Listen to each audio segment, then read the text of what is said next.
Des Tunisiens accusant le président Kais Saïed d'avoir perpétré un coup d'État ont manifesté ce dimanche. Une fois de plus, l'avenue Habib Bourguiba a été le théâtre d'une manifestation contre le président Kais Saïed et ses mesures exceptionnelles du 25 juillet. Je participe pour la liberté d'opinion et contre ce monsieur qui s'est emparé de tous les pouvoirs. C'est pas normal, c'est la dictature. C'est le premier pas vers la dictature.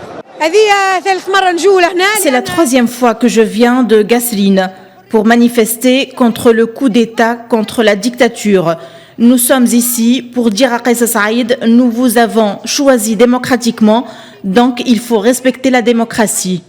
La veille, et en recevant le chargé de la direction du ministère de l'Intérieur, Rida Ghaselaoui, à Carthage, Kais Saïed a critiqué ceux qui complotent contre la Tunisie afin de régler des comptes avec le chef de l'État, assurant d'autre part que le gouvernement sera formé dans les heures qui viennent.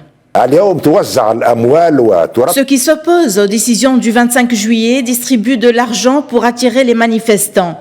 Le peuple les a rejetés et le gouvernement sera formé dans les heures qui viennent.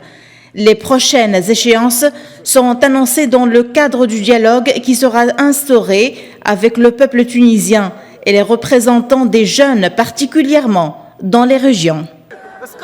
Parallèlement à cette manifestation, plusieurs hommes politiques poursuivis en justice dans diverses affaires ont annoncé la levée de l'assignation à résidence qui les frappait depuis le 6 août dernier.